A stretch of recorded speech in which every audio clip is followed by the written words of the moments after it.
यहाँ पे आपको ये आपको 4DR का ऐसे है। इसमें आपको पार्ट 18 होगा। पार्ट 18 के अंतर्गत हम यहाँ पे देखिए नक्सलवाद एक विचारधारा या चुनौती। देखिए नक्सलवाद एक विचारधारा या चुनौती। देखिए इंसाफ जनता की रोटी है। इंसाफ जनता की रोटी है, वह कभी काफ़ी है कभी नाकाफ़ी है। इंसाफ जनता की रोटी है, वह कभी काफ़ी है कभी नाकाफ़ी है। कभी स्वादिष्ट है तो कभी बेस्वाद है, कभी स्वादिष्ट है तो कभी बेस्वाद है। जब रोटी दुर्लभ है तब चारों ओर भूख है, जब बेस्वाद है तब असंतोष, जब बेस्वाद है तब असंतोष। इंसाफ जनता की रोटी है, वह कभी काफ़ी है और कभी नाकाफ़ी है। कभी स्वादिष्ट है तो कभी बेस्वाद है। जब रोटी दुर्लभ है तब चारों ओर भूख है, जब बेस्वाद है तब असंतोष है। देखिए यहाँ पर क्या कि यह प्रश्न वाकई विचारणीय है कि यहाँ देखिए यह प्रश्न वाकई विचारणीय है कि नक्सलवाद मूल रूप से कानूनी समस्या है या विषमता के आर्तनाद से फूटता लावा। देखिए यह प्रश्न काफ़ी विचारणीय है कि नक्सलवाद मूल रूप से कानूनी समस्या या विषमता के आर्तनाद से फूटता लावा।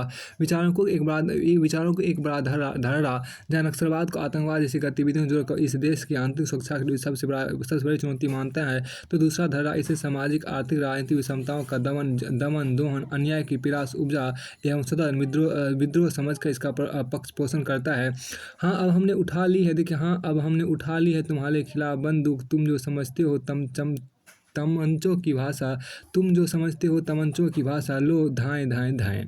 देखिए हाँ अब हमने उठा ली है तुम्हारे खिलाफ बंदूक, जो तुम समझते हो तमंचों की भाषा, लो धाएं धाएं धाएं। देखिए वर्ष 1967 में नक्सलवादी आंदोलन की शुरुआत पश्चिम बंगाल के दार्जिलिंग जिले के नक्सलबाड़ी गांव से हुई। भूमि विवाद को लेकर हुई हिंसक झड़पें व तात्कालिक तनाव की परिणति थी, किंतु इस विवाद की जड़ें गहरी थी।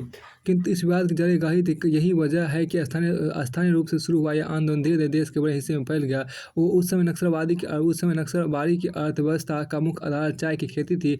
जमीन को लेकर यहाँ शुरू से विवाद रहा था, क्योंकि बागान श्रमिक जहाँ जमीन का स्वामित्व चाह रहे थे वहीं स्थानीय जमींदार इसका प्रतिरोध कर रहे थे। साथ ही उस समय इस इलाके में अनेक कृषक समितियाँ भी कार्यरत थी, जो लंबे समय से रैयतों की जमीन खाली करवाने और अंत की देखिए और अंत की है क्या बाबू और अन्न की जमाखोरी करने वाले जमींदार के खिलाफ विरोध प्रदर्शन। देखिए यहाँ पर क्या कि विरोध प्रदर्शन आपको कर रहे थे। एक मिनट रुकिए।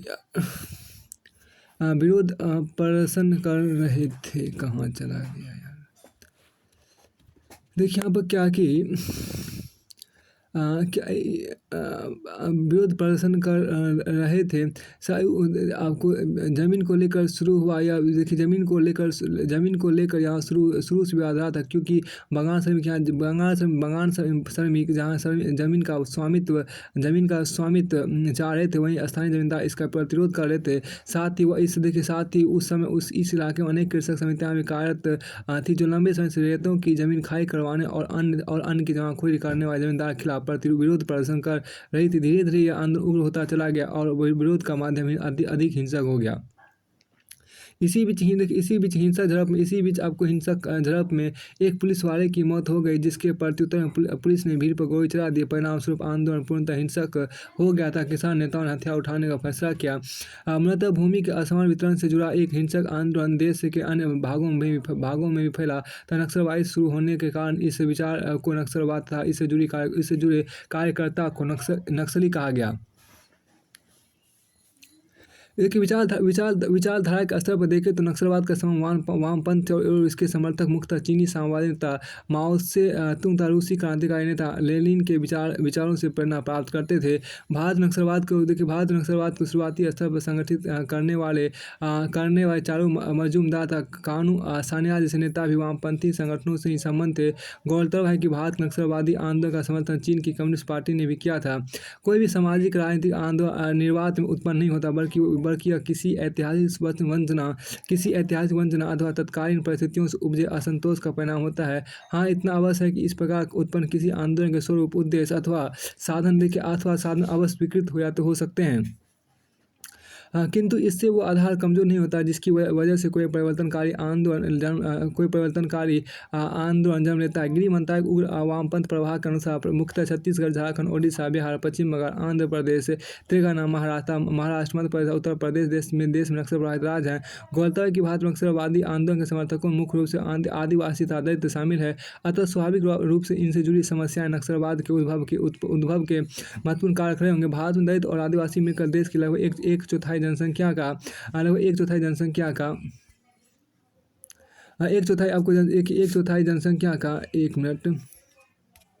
देखिए यहाँ पर क्या एक चौथाई जनसंख्या का प्रतिनिधित्व करते हैं। साथ ही ऐतिहासिक रूप से पिछड़े हुए भी हैं। आदिवासी लोग आजीविका के लिए शुरू से ही मुख्यतः प्राकृतिक संसाधनों पर निर्भर हैं, लेकिन अंग्रेजों के आगमन तथा नए वन कानून की स्थिति में आने से वे क्रमशः अपने प्राकृतिक अधिवासों से विस्थापित होते चले और यह क्रम निरंतर जारी है। आज़ादी के बाद राष्ट्र विकास के जिस प्रारूप को अपनाया गया उसके चलते इन समुदायों पर और भी नकारात्मक प्रभाव पड़ा। कई विद्वानों का मानना है कि नव उदारवादी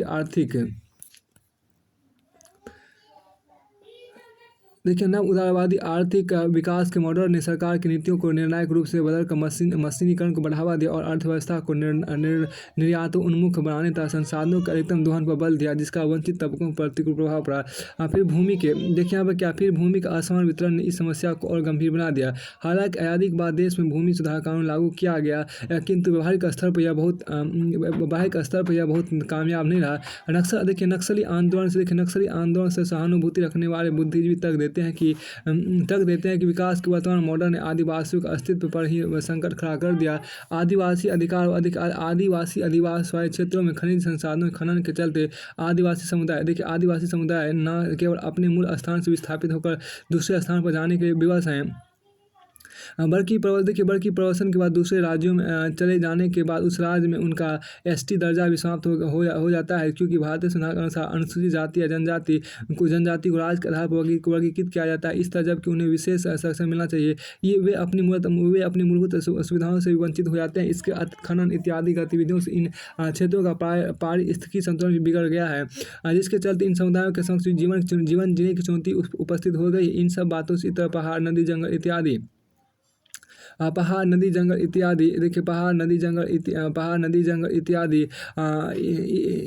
इन आदिवासी समुदाय का आध्यात्मिक महत्व रखते हैं। अतः उस क्षेत्र विशेष की प्रकृति से इनका सांस्कृतिक लगाव होता है। इसलिए जब कभी इन समूहों को अपने मूल अधिवास से विस्थापित होने का भय होता है तो वे उसका कड़ा प्रतिरोध करते हैं। तुमने हमारी ज़मीनें छीनी, जंगल लूटे। तुमने हमारी ज़मीनें छीनी, जंगल लूटे। हमारी छिपियों से छीन लिए हमारे निवारे, हमारे फूस के झोंपड़े जला डाले। तुमने हमारे बेटियों के गुप्तांगों में लोकतंत्र के पत्थर फेंके। पत्थर ठोके। जब जहाँ चाहा तुम्हारे संविधान ने किया हमारी नाबालिग बेटियों से बलात्कार। जहाँ चाहा तुम्हारे संविधान ने किया हमारे नाबालिग बेटियों से बलात्कार। पृथक समस्याओं को निरूपित करने के बजाय अगर समर्था से कहा जाए तो गरीबी, रोजगार के सीमित अवसर, सामाजिक भेदभाव, मानवाधिकार का हनन, शिक्षा, स्वास्थ्य का निम्न स्तर जैसे कारकों ने संयुक्त रूप से एक बड़े वर्ग को हाशिए पर लाकर खड़ा कर दिया है। हालांकि ऐसा नहीं है। देखिए यहाँ पर क्या हालांकि ऐसा नहीं है। देखिए यहाँ पर क्या हालांकि ऐसा नहीं है। ये समस्या देश के अन्य हिस्सों में नहीं थी, लेकिन यहाँ देखिए लेकिन ऐसे क्षेत्र जहाँ नक्सली गतिविधियाँ अधिक सक्रिय है वहाँ ये समस्या अधिक गंभीर रूप में विद्यमान है। उदाहरण के बिहार, ओडिशा, मध्य प्रदेश, उत्तर प्रदेश, पश्चिम बंगाल में संयुक्त रूप से देश के 55% अनुसूचित जातियों की आबादी निवास करती है, जबकि देश की कुल अनुसूचित जातियों की 70% आबादी इन्हीं क्षेत्रों में निवास करती है। साथ ही वंचना के अलावा यही अनुपात अनुसूचित जनजातियों के संदर्भ में भी है। यहाँ इस बात का उल्लेख करना आवश्यक है किसी क्षेत्र के नक्सल प्रभावित होने तथा वहाँ अनुसूचित जाति जनजाति संख्या का उच्च अनुपात होने में कोई सीधा संबंध नहीं है। इसे हम एक उदाहरण के माध्यम से समझ सकते हैं। पंजाब, हरियाणा, राजस्थान और गुजरात जैसे राज्यों में आदिवासी जनसंख्या ठीक ठाक अनुपात में, किंतु वहाँ नक्सलवाद का प्रभाव शायद नहीं हो। कहने का तात्पर्य यह है कि गरीबी, देखिए गरीबी वंचना वंचना उत्पन्न करते, किंतु अन्य कार्य जैसे न्याय न मिलना, मानवीय गरिमा का ह्रास, व्यवस्था से मोह भंग इत्यादि कारक लोगों को विद्यमान व्यवस्था के विरुद्ध उकसाते हैं।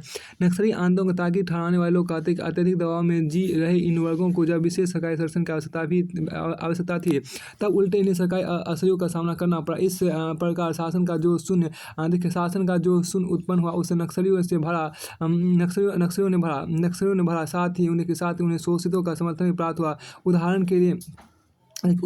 के लिए ऐसे अनेक क्षेत्र जहां भूमि वितरण सरकार नहीं कर पाई, वहां नक्सलियों ने इस कार्य को सफलतापूर्वक कर दिखाया। आंध्र प्रदेश में तेंदु पत्ता चुनने वाले आदिवासी समुदाय लंबे समय से न्यूनतम मजदूरी की मांग कर रहे थे, जो सरकार द्वारा नहीं बल्कि नक्सलियों द्वारा पूरी की गई। अतः इन क्षेत्रों में नक्सली वे कार्य कर रहे हैं जो सरकार को करने चाहिए। इस संदर्भ में बाबा नागार्जुन की कविता की कुछ पंक्तियाँ याद आती है। काम नहीं है, दाम नहीं है, काम नहीं है, दाम नहीं है, तरुणों को उठाने दो बंदूक, फिर करवा लेना आत्मसमर्पण। कि काम नहीं है, दाम नहीं है, तरुणों को उठाने दो बंदूक, फिर करवा लेना आत्मसमर्पण। फिर आपको आगे यहाँ पर देखिए जो कहा गया इसमें, लेकिन यहाँ सवाल यह उठता है कि इन कारकों के आप नक्सलवाद को वैधता मिल जाती है क्या? देखिए इसका जवाब कम से कम दो आधारों पर ना ही दिया जाएगा। एक तो यह कि वर्तमान में नक्सलवाद का उद्देश्य सामाजिक आर्थिक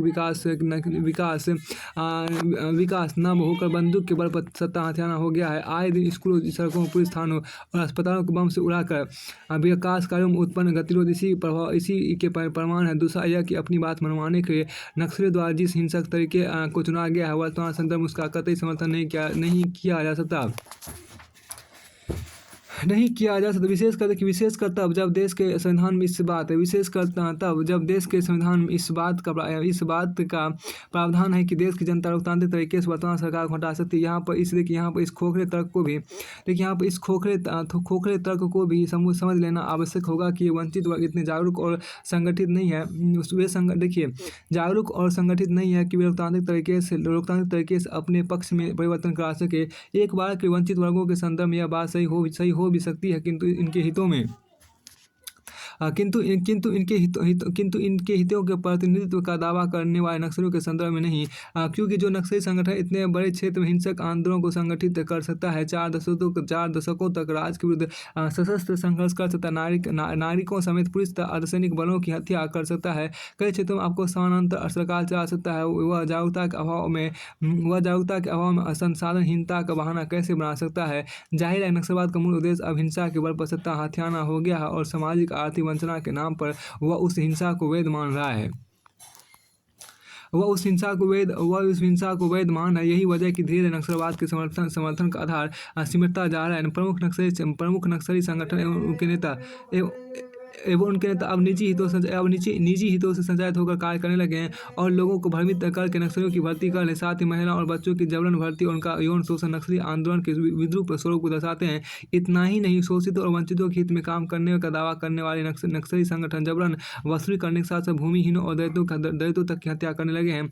जाहिर है कि अब ये विचारधारा से भटक चुके हैं और हिंसा इनके लिए साधन एवं साथ दोनों बन चुकी है। अपने आदर्श रूप में नक्सलवाद से शासन के जितना निकट था, व्यावहारिक दृष्टि से वह उससे उतना ही दूर है। अतः यह कहना उचित होगा कि नक्सलवाद के उद्भव के कारण चाहे कितने भी ताकि क्यों ना रहे हो, किंतु इसका वर्तमान स्वरूप उन कारणों से साम्यता नहीं रखता है। नक्सलवाद को लेकर एक सवाल यह भी उठता है कि क्या नक्सलवाद को आतंकवाद के समानार्थी देखना चाहिए या फिर यह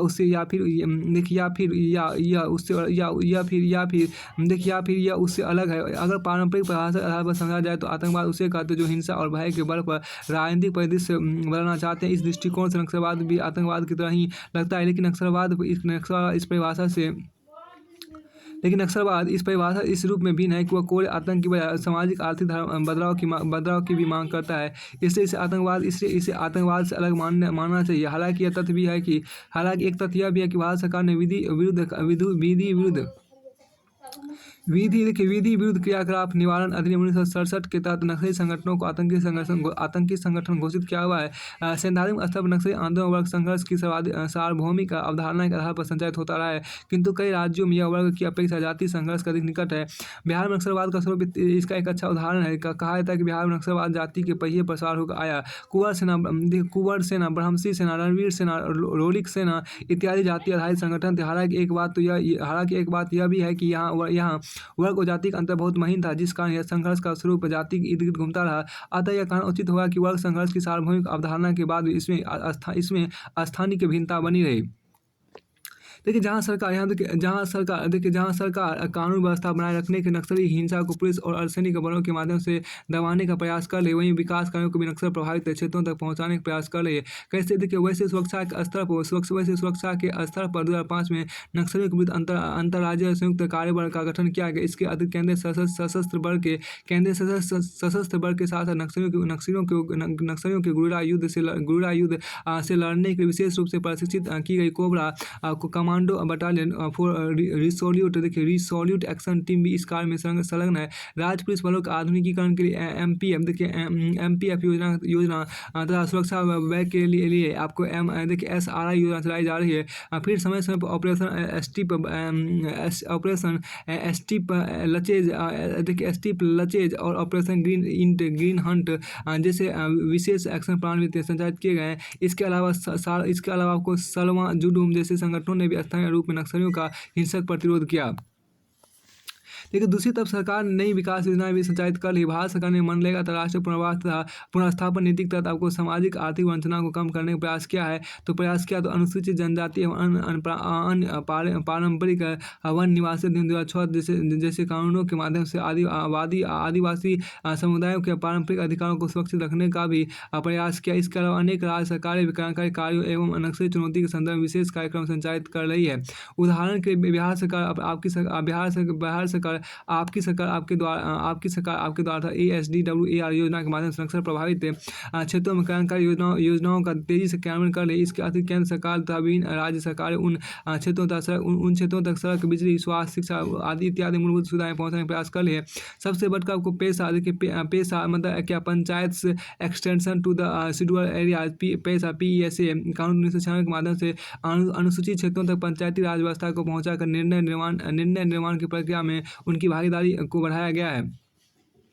अब प्रश्न ये उठता है कि सरकार इतने प्रयासों के बाद भी नक्सलवाद पर काबू क्यों नहीं पाया जा सकता। इस संदर्भ में सबसे बड़ी बात तो यह है कि यह कही जा सकती है कि नक्सलवाद को सिर्फ कानून व्यवस्था की समस्या मानने के बजाय इसका समाधान उस सामाजिक, सांस्कृतिक, आर्थिक परिप्रेक्ष्य में खोजना चाहिए जो इस समस्या का मूल कारण है। भले ही नक्सलवाद का स्वरूप विकृत हो गया हो, किंतु यह कारक अभी भी यथावत है जो इससे तार्किक आधार प्रदान करते हैं। अतः इस कार्य की बेहतर नीति तो यह होगी कि सामाजिक न्याय की व्यवस्था को सुदृढ़ किया जाए ताकि विषमता न्यूनतम मात्रा में बचे। और देखिए और यहाँ पर क्या और बचे और इस तरह नक्सलवाद जैसी समस्याओं को समूल नष्ट किया जा सके। इसके आवश्यक है कि नीति निर्माण और उनके क्रियान्वयन के बीच के अंतराल को पाटा जाए। साथ ही शासन को देश के हर हिस्से तक पहुँचाना होगा। उदाहरण के लिए छत्तीसगढ़ के अबूझ मार या इसके जैसे अनेक क्षेत्रों में व्यावहारिक रूप से शासन पहुंच नहीं पाता। देखिए उदाहरण के लिए छत्तीसगढ़ के अबूझ मार या इसके जैसे अनेक क्षेत्रों में व्यावहारिक रूप से शासन पहुंच ही नहीं पाता। इसी शासन की न्यूनता का लाभ नक्सली उठाते हैं और अपनी समांतर सरकार के माध्यम से इस शून्य को भरते हैं। इस समस्या के निराकरण के आवश्यक भी इस समस्या के निराकरण के आवश्यक है कि सरकार राज्य की औपचारिक संस्थाओं के अतिरिक्त स्थानीय लोगों, मानवाधिकार कार्यकर्ताओं तथा सिविल सोसाइटी के सदस्यों के साथ मिलकर पारदर्शी ढंग से शासन व्यवस्था का लाभ उन क्षेत्रों तक पहुँचाए। नीतिगत स्तर पर भी इस बात का विशेष ध्यान रखा जाना चाहिए कि विकास का मतलब ऐसा ना हो कि किसी एक क्षेत्र के विकास के लिए देश के ही किसी अन्य क्षेत्र के लोगों को पलायन करना पड़ जाए। राज्य का दायित्व बनता है कि वे प्रत्येक व्यक्ति के मौलिक अधिकारों की रक्षा करें। साथ ही देखिए यहाँ पर साथ ही हमें आदिवासी को सांस्कृतिक महत्व के प्रति उतना ही संवेदनशीलता दिखानी होगी जितनी हम अन्य वर्गों के प्रति दिखाते हैं। हाँ, अगर देखिए हाँ, इतना अवश्य है कि उदारीकरण और वैश्वीकरण के इस युग में विकास की जिन चुनौतियों का सामना करना पड़ रहा है, पड़ रहा है, उसके लिए संस्थाओं की आवश्यकता तो पड़ेगी, किंतु इसका उपयोग तार्किक ढंग से हो। इसके लिए उच्चतम न्यायालय के उच्चतम न्यायालय के समाथा दिशा निर्देश का व्यावहारिक स्तर पर अनुपालन हो। फिर आपको आगे देखिए क्या इसके अतिरिक्त यहाँ पे क्या है कि इसके अतिरिक्त एक बात तो यह भी है कि जब नक्सली आंदोलन का उद्देश्य राजनीतिक से है तो उसका समाधान भी राजनीतिक संदर्भ में खोजना उचित होगा। फिर आपको आगे देखिए इसके आवश्यक नक्सली हिंसा में लोगों की आस्था लोकतंत्र में पुनर्जीवित किया जाए। अगर वास्तविक लोकतंत्र में अभी देखिए अगर वास्तविक अर्थों में देखिए अगर देखिए यहाँ पर क्या अगर वास्तविक अर्थों में शासन का लाभ उन वर्गों तक पहुंचेगा तो निसंदेह उनका यह विश्वास टूटेगा कि परिवर्तन बंदूक के दम पर ही संभव है। इस संदर्भ में सरकार को अधिक लचीला रुख अपनाते हुए नक्सलियों के साथ बातचीत को आगे बढ़ाना चाहिए। यही तरीका है जिसमें संसाधनों की न्यूनतम क्षति होगी। वैसे भी सरकार सशस्त्र विद्रोह कर आपको नागा देखिए क्या कि नागा विद्रोहियों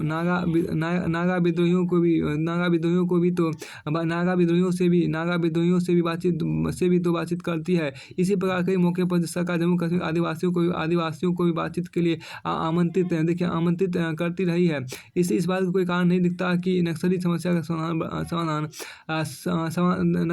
समाधान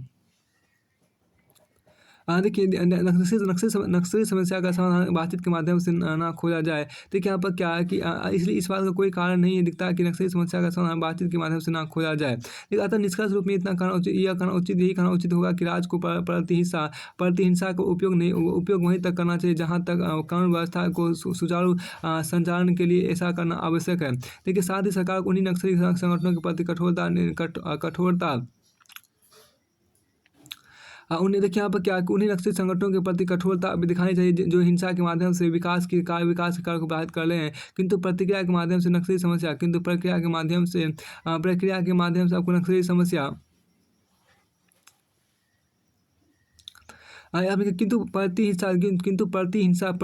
माध्यम से नक्सली समस्या का समाधान करने का प्रयास नहीं करना चाहिए। यदि हम हिंसा के बल पर नक्सली समस्या पर काबू पा भी लेते हैं तो भी यह एक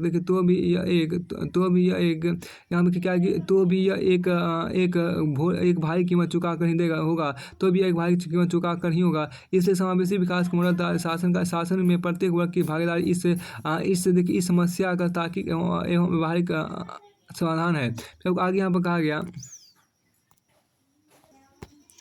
देखिए यहाँ पर आपका आधुनिक सामाजिक राजनीतिक एवं नैतिक परिप्रेक्ष्य में मृत्युदंड के औचित्य पर उठते प्रश्न यहाँ पर आपको है उसको देखिए मृत्युदंड पे देखिए आधुनिक सामाजिक राजनीतिक एवं नैतिक परिप्रेक्ष्य में मृत्युदंड के औचित्य पर उठते सवाल।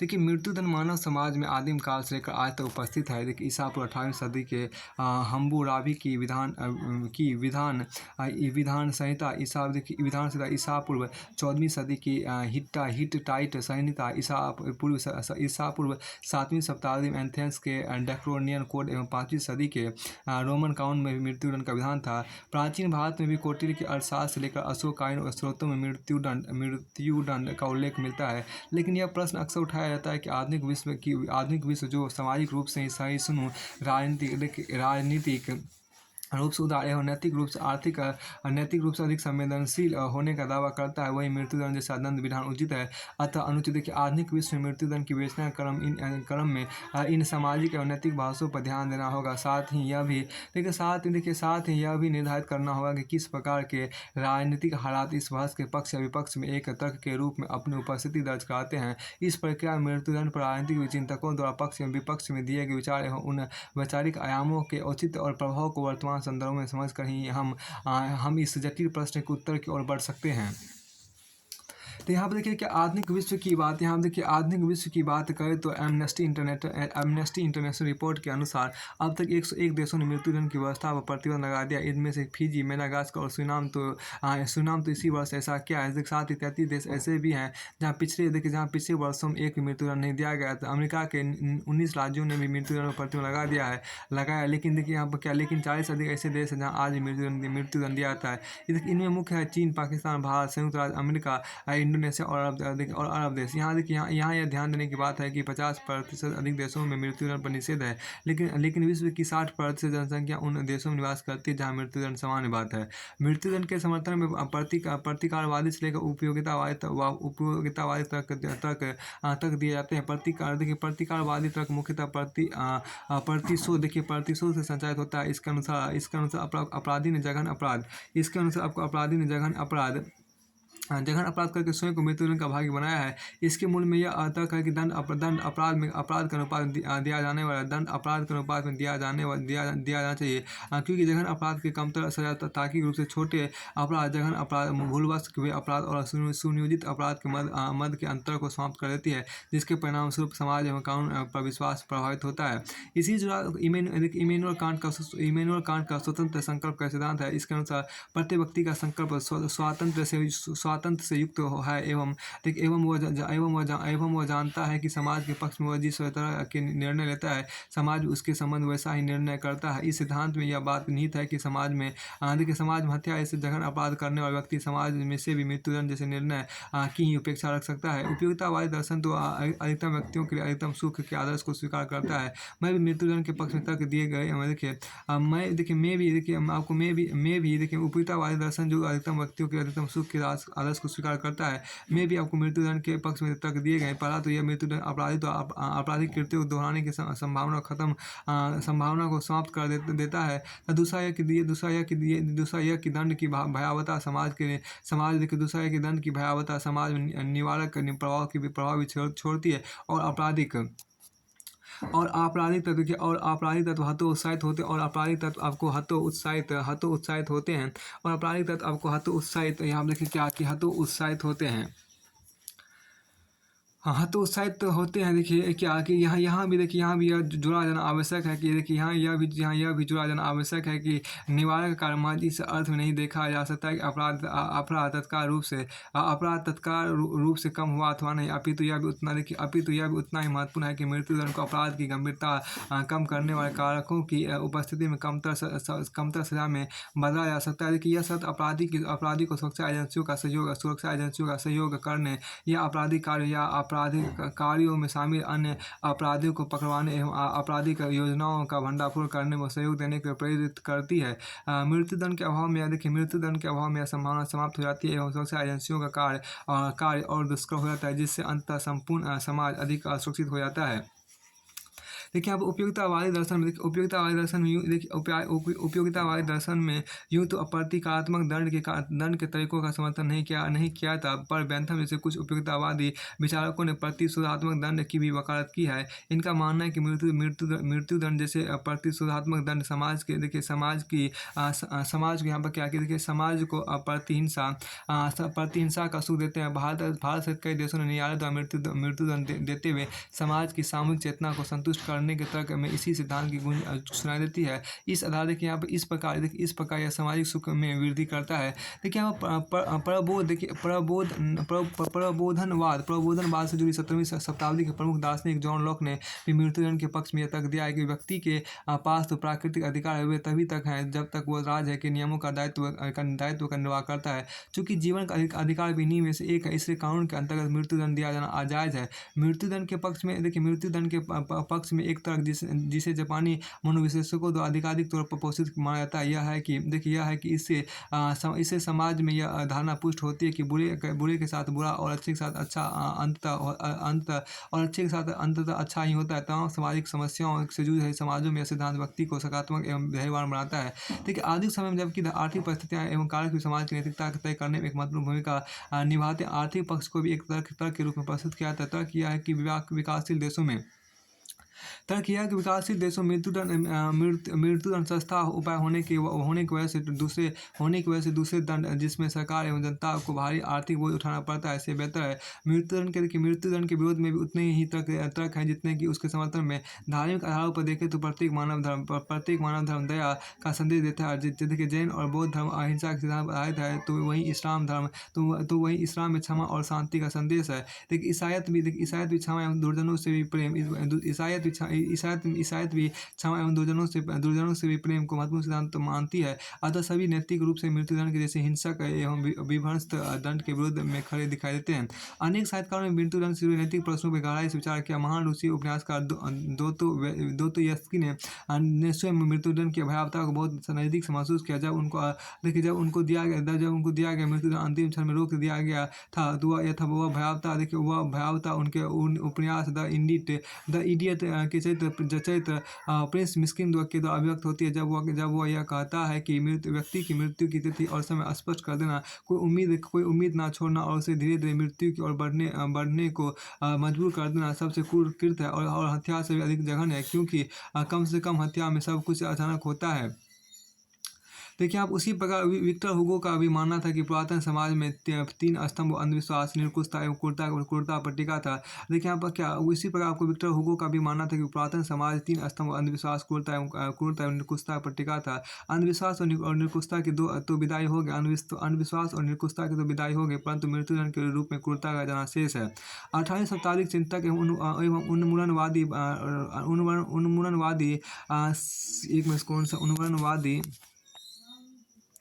सीसेर बेकरिया का भी मृत्युदंड के विरोधियों पर अत्यधिक प्रभाव रहा है। इन्हीं के मृत्युदंड उन्मूलन के आंदोलन से प्रभावित होकर बेल्जियम के प्रबुद्ध शासक लियोपोल्ड द्वितीय ने मृत्युदंड की समाप्ति की घोषणा कर दी थी। और तभी 30 नवंबर 1786 जिस दिन यह घोषणा हुई, प्रत्येक वर्ष 30 नवंबर को जीवन दिवस के रूप में मनाया जाता है। बेकरिया ने उपयोगितावादी सिद्धांत को ही आधार बनाते हुए यह तर्क दिया था कि अवधि के आधार पर देखिए लंबा या आजीवन कारावास अधिक निवर्तनकारी उपाय है, न कि मृत्युदंड। देखिए मृत्युदंड के विरुद्ध एक बिंदु यह भी है कि मृत्युदंड सुनाए जाने से लेकर अंतर दिए जाने तक की एक लंबी अवधि अपराधी के परिवार के लिए यातनामय होती है। उसकी इस यातना के लिए कहीं राज ही नैतिक रूप से जिम्मेदार होता है। मृत्युदंड से जुड़ा एक मसला यह भी है कि अगर राज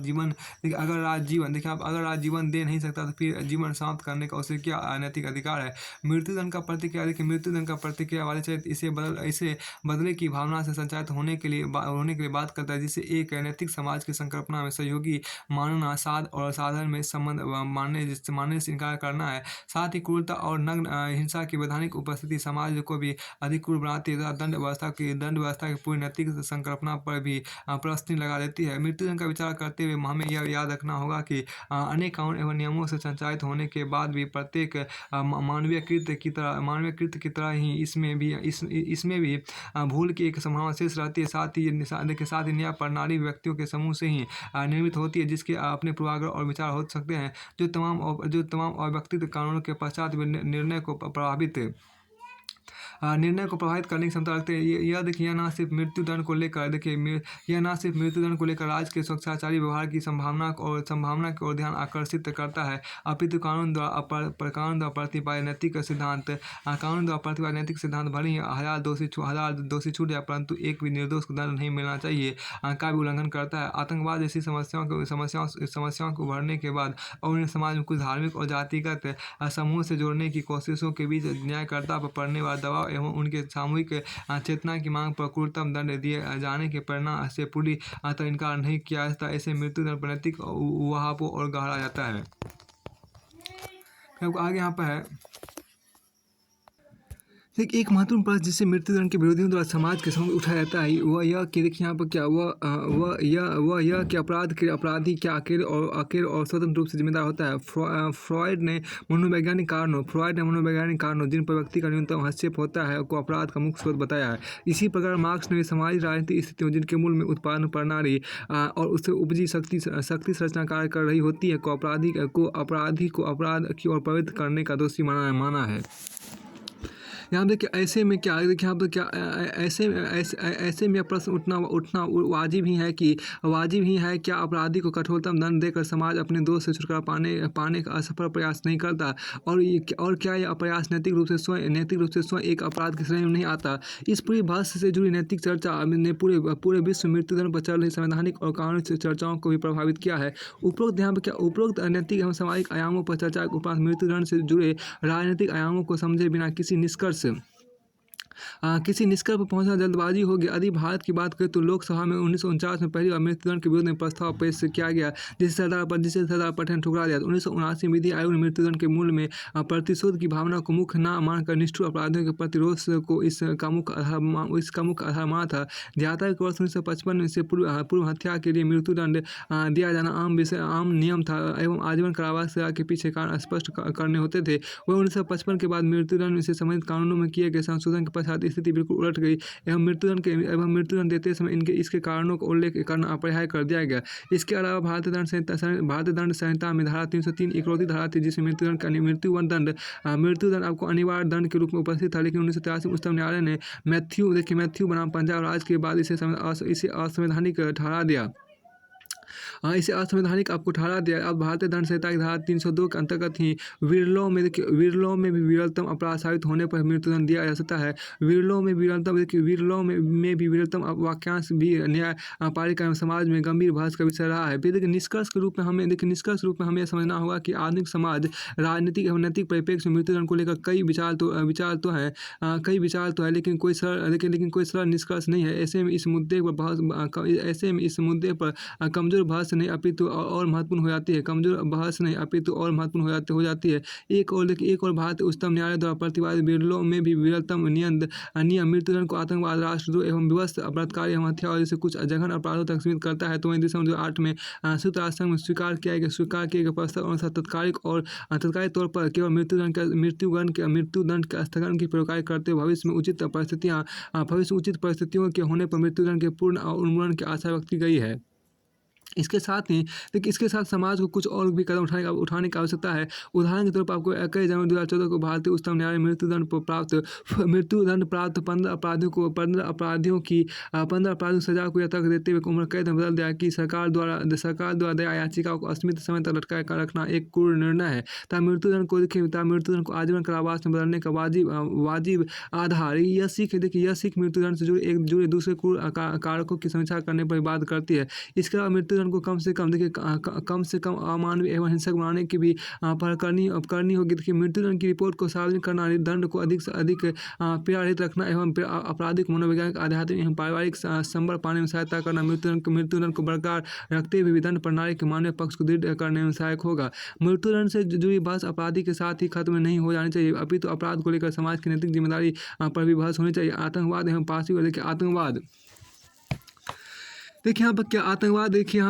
आतंकवाद या पाशविक बलात्कार एवं हत्या जैसी जिन घटनाओं पर मृत्युदंड की मांग सबसे मुखर होकर उठती है, उनकी जड़ें समाज की अन्यायपूर्ण एवं विभाजनकारी संरचनाओं एवं प्रतिशोधात्मक और हिंसा के महिमा मंडन से जुड़ी ग्रंथियों में होती है, जिनको जाने अनजाने में समाज ही फूहड़ गीतों, हिंसक फिल्म और राजनीतिक स्वीकारोक्ति देकर बढ़ावा देता है। इन पर चेतना समाज को अपराध से जुड़े नैतिक उत्तरदायित्व इससे रूबरू कराएगी एवं भविष्य मृत्युदंड जैसे दंड के औचित्य को भी समाप्त कर देगी। अंत में राष्ट्रपिता महात्मा गांधी द्वारा सुझाए गए मंत्र "नफरत अपराधी से नहीं, अपराध से होनी चाहिए" को मृत्युदंड के विषय में दिशासूचक यंत्र के रूप में देखा जा सकता है। मृत्युदंड सहित किसी भी दंड या पूरी न्याय व्यवस्था का अपराध पर रोक लगाकर एक सुरक्षित समाज की स्थापना के साथ साथ एक नैतिक और मानवीय समाज की संकल्पना को साकार करने में सहयोग देना भी है। यह बात आधुनिक समाज में हो रही मृत्युदंड पर बहस के केंद्र देखिए यहाँ पे एक में फिर देखिए यह बात आधुनिक समाज में हो रही मृत्युदंड पर बहस के केंद्रीय तत्व के रूप में याद रखी जानी चाहिए। आपको तीसरा ऐसे देखिए, राष्ट्रवाद एक मिथ्या चेतना या राष्ट्र प्रेम की स्वाभाविक अभिव्यक्ति है। राष्ट्रवाद एक मिथ्या चेतना या राष्ट्र प्रेम की स्वाभाविक अभिव्यक्ति है। देखिए, हालांकि राष्ट्रवाद की कोई एक सार्वभौमिक परिभाषा नहीं दी जा सकती, लेकिन अगर सार के रूप में कहा जाए तो राष्ट्रवाद उस सामूहिक आस्था का नाम है जहाँ लोग स्वयं को एक साझा इतिहास, परंपरा, जातीयता, संस्कृति एवं भाषा इत्यादि के आधार पर एक मानते हैं। इस प्रकार निर्मित यह एक होने की भावना अन्य सभी कारकों से अधिक प्रभावशाली होता है और यहाँ तक कि राष्ट्र की निष्ठा अन्य सभी अस्मिताओं पर हावी हो जाते हैं। देखिए, भारत में सम्मान का सबसे महान शब्द जहाँ कहीं प्रयोग किया जाए बाकी सभी शब्द अर्थहीन हो जाते हैं।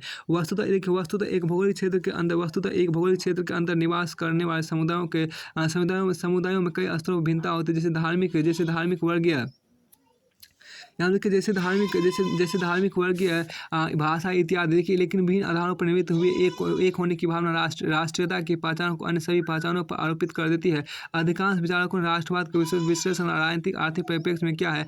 अर्नेस्ट गेरनर का मानना है कि राष्ट्रवाद मूलतः एक राजनीतिक सिद्धांत है जो राजनीतिक हमारा राष्ट्रीय एकता को सुसंगत बनाए रखता है। जबकि राष्ट्र आपको राष्ट्रवाद से उत्पन्न हुई एक आधुनिक निर्मित है। यही देखिए यहाँ गेलनर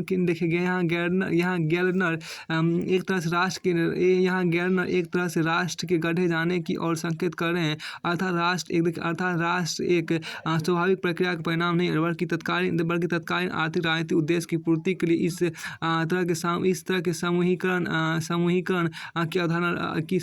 की अवधारणा रची गई है। उसके अनुसार औद्योगिक क्रांति के बाद भिन्न जगहों से आए कामगार शहरों में आकर बसने लगे। देखिए जिनके बीच अनेक स्तरों पर असमानता थी। पूंजीवाद के विकास के आवश्यक था कि उत्पादन प्रक्रिया अधिक सुचारू रूप से संचालित हो। यह तभी हो सकता है जब कामगारों परस्पर भिन्नता कम से कम होता हुए एक विशेष परिणाम उत्पादन प्रक्रिया में भाग ले। देखिए भिन्नता को समाप्त करने के एक साझा इतिहास, साझी संस्कृति तथा समान भाषा की रचना की गई। इस साझेपन ने कामगारों को राष्ट्रहित में अधिक उत्पादन करने की प्रेरणा दी। राष्ट्रवाद के संदर्भ में लगभग इसी तरह की व्याख्या मार्क्सवादी विद्वानों द्वारा की जाती है। उनके अनुसार राष्ट्रवाद का विचार पूंजीवादी व्यवस्था को ही आगे बढ़ाता है। इसी संदर्भ मार्क्स ने दुनिया के मजदूर एक हो का नारा देते हुए कहा कि मजदूरों का कोई राष्ट्र नहीं होता, उनकी समस्या हर जगह एक जैसी होती है। अगर मार्क्सवादी मान्यता को निष्कर्ष रूप में कहे तो इसके अनुसार राष्ट्रवाद प्रभुत्व सारी वर्गों को एकजुट करके राजनीतिक समुदाय की एक भ्रामक अनुभूति पैदा करता है, जिससे वर्गीय हित के ऊपर राष्ट्रीय अस्मिता हावी हो जाती है। इस प्रकार राष्ट्र के नाम पर पूंजीपति वर्ग श्रमिकों का शोषण करता है, जब हालांकि यह राष्ट्रवाद की एकमात्र परिभाषा नहीं है। इस विचार को एकाकीकरण की एक स्वाभाविक प्रक्रिया के तहत भी देखा जाता है। प्रसिद्ध विचारक आपको बेनेडिक्ट एंडरसन राष्ट्रवाद के संबंध में कल्पित समुदाय इमेजिन्ड कम्युनिटी की अवधारणा का प्रतिपादन किया। एंडरसन ने राष्ट्र को